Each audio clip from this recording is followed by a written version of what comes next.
नमस्कार दोस्तों, स्वागत है आप सभी का आपके YouTube चैनल पर।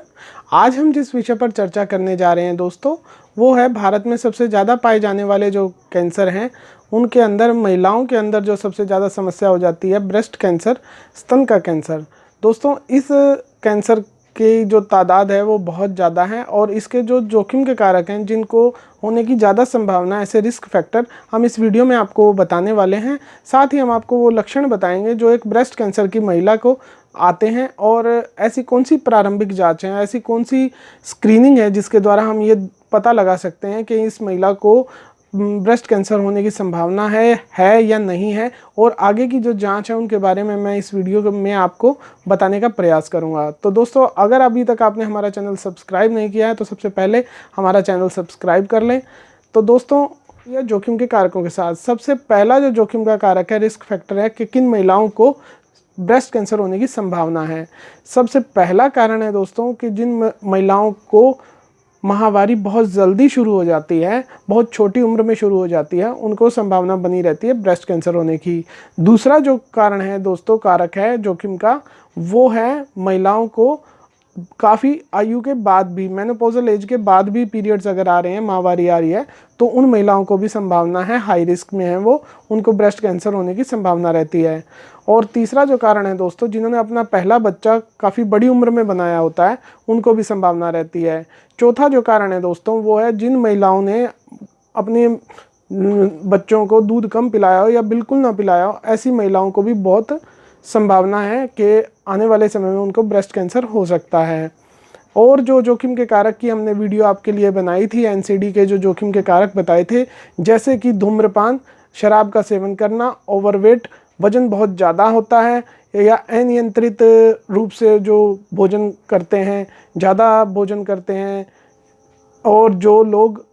शारीरिक गतिविधि नहीं करते हैं, जो बहुत प्रमुख कारण है कि आप जो जितना खा रहे हैं उसको पचा नहीं पा रहे हैं, तो उन लोगों को संभावना है कि किसी भी रूप का कैंसर हो सकता है। तो इस कैंसर के अंदर एक पारिवारिक इतिहास, जो कि यदि एक महिला को चांसेस हैं कैंसर होने के कि जी इसकी फैमिली में पहले कोई सगा, यदि रिलेशन में कोई बहन, मौसी या माँ को ब्रेस्ट कैंसर है, तो महिला को संभावना है, हाई रिस्क में है, उसको भी ब्रेस्ट कैंसर हो सकता है। जो लक्षण है, सबसे प्रथम लक्षण के तौर पर उस महिला की जो स्तन है, उसका ब्रेस्ट का शेप चेंज हो जाती है, स्तन का जो आकार है वो चेंज हो जाता है। दूसरा, जो निप्पल की स्थिति है, जो निप्पल की नॉर्मल पोजीशन है उनकी, वो चेंज हो जाती है और निप्पल के आसपास लाल कलर के पैचेस दिखाई देने लग जाते हैं। निप्पल की शेप भी चेंज हो सकती है, जैसे जो उनकी पहले नॉर्मल शेप है उससे एबनॉर्मल हो जाती है शेप। और तीसरा जो कारण, दोनों या एक स्तन या दोनों में से एक के अंदर डिस्चार्ज होने लग जाता है कि स्तन के चारों तरफ उनको झुर्रियाँ सी महसूस होने लग जाती हैं, दिखने लग जाती हैं कि उनकी ब्रेस्ट पर रिंकल्स पड़ गए हैं, और स्तन के अंदर उनको गांठ महसूस होती है। गांठ महसूस होने के साथ साथ उनको काक के अंदर, एक्जिला के अंदर पेन होने लग जाता है। एक्जिला के साथ साथ उनको पेन पूरी चेस्ट में रेडिएट होता है, और पर्टिकुलरली जहाँ पर गांठ है वहाँ पर उनको पेन बहुत ज़्यादा होता है। किसी भी रूप में उनको ये महसूस हो रहा है कि उनकी इन लक्षणों के साथ कभी लक्षण आ जाते हैं, कभी लक्षण चले जाते हैं, तो उन्हें अपनी प्रारंभिक जांच अवश्य करवानी चाहिए। जिन महिलाओं की आयु 30 या 30 वर्ष से अधिक है, उनको 5 साल में एक बार अवश्य अपनी कैंसर की जांच के लिए प्रारंभिक जांच, जो कि स्क्रीनिंग है, जिसके अंदर ब्रेस्ट सेल्फ एग्जामिनेशन जो खुद कर सकते हैं, और जो क्लिनिकल ब्रेस्ट एग्जामिनेशन है, जो एएनएम बेंजी या जो प्रशिक्षित स्वास्थ्य प्रदाता हैं, ट्रेंड स्टाफ है, उसके द्वारा करवा लेनी चाहिए, जिससे ये पता लग जाए कि उनको और लक्षण या ब्रेस्ट कैंसर होने की संभावना कितनी है, या और कोई जांच करानी है तो उसके लिए पर्टिकुलरली एक स्पेशलाइज्ड डॉक्टर के पास अपनी जांच करा लें समय रहते। तो सबसे पहला जो स्टेप होता है इसके अंदर जांच कराने का, जब आप खुद स्क्रीनिंग करते हैं, खुद अपनी जांच करते हैं ब्रेस्ट की, उसको बोलते हैं दोस्तों ब्रेस्ट सेल्फ एग्जामिनेशन।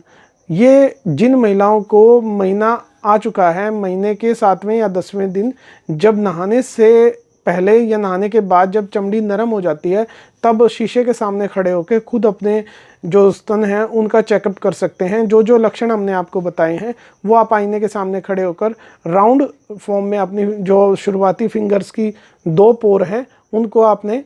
जो सर्कुलर मोशन है क्लॉकवाइज और एंटी क्लॉकवाइज दोनों उसमें आपने महसूस करना है।